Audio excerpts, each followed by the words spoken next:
Okay, so here to break down game number 41 for the Edmonton Oilers. The game started out pretty strong for the Oilers. They had back-to-back shifts of sustained ozone time where they looked pretty good.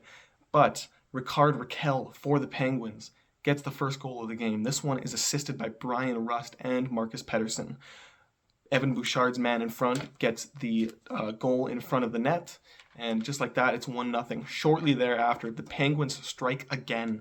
This one is Brian Rust from Marcus Pettersson again and Sidney Crosby. This one is a blown coverage where Rust is frankly just alone in the slot, all alone to score a goal. Then the Penguins triple down. They make it 3-0. This one is Kevin Hayes from O'Connor and former Oiler Jesse Puljujärvi. This is just, there was a lot of terrible passes. They had so many chances to get it out of their own zone, but the Oilers simply could not. As a result, it ended up in the back of their own net, and just like that, they're down 3-0. Happens pretty fast. Pittsburgh, at this point in the game, is winning basically every single battle, and it showed in the scoreboard, obviously, with a 3-0 lead. But Oilers at this point just getting outworked. Again, seemed not ready to come out to play with it, which is a scene that we've seen far too many times for the Oilers this season. It's something that needs to change heading into the playoff time, which hopefully we will see that change as the boys start to really dial in. So the Oilers finally do get on the board and make it 3-1. This is Leon Draisaitl's 30th goal. There was a great save by Alex Nedeljkovic, the Penguins goalie, but Draisaitl was able to tap home the goal for the Oilers to make it 3-1. Shortly thereafter, though, the Penguins do strike again. They make it 4-1. This one is O'Connor, and it's from Crosby and Rust. So O'Connor streaks down the weak side, gets a pass, and just fires it home. It's 4-1 at this point, and in my opinion, the Penguins, they're the better team. The goalie Stuart Skinner, wasn't his fault that the Oilers were down so much. They were frankly just getting outplayed. So the Oilers do manage to get a power play after this, although it does not bear fruit, although they did have a lot of chances. So the Oilers allow 4 goals in a period for the first time all season, which obviously is not a winning recipe. 4 goals in one period, it's not going to get her done. Then the Oilers come back and they do score, and it's Draisaitl again from McDavid and from Ekholm. Dry hits the post.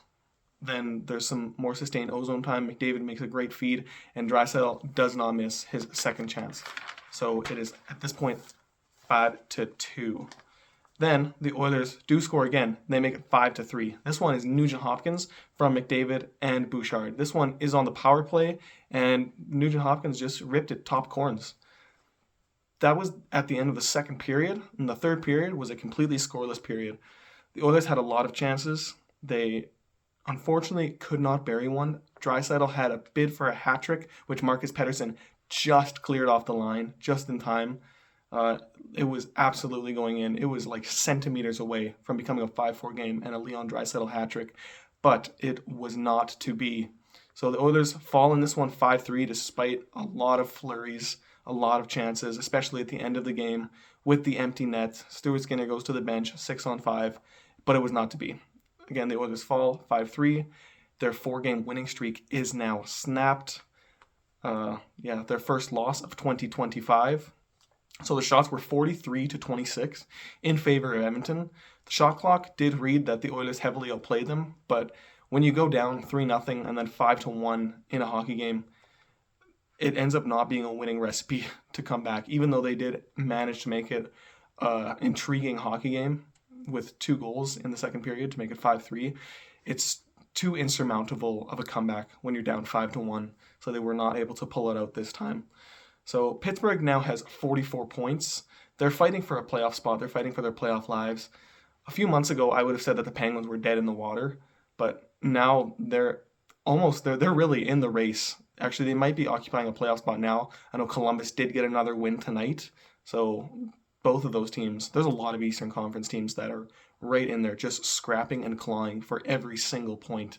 It's going to be an interesting race down the stretch for sure. So we are officially at the halfway mark for the Oilers season, 41 games out of 82, and the Oilers sit at 53 points, which obviously is a points pace of 106.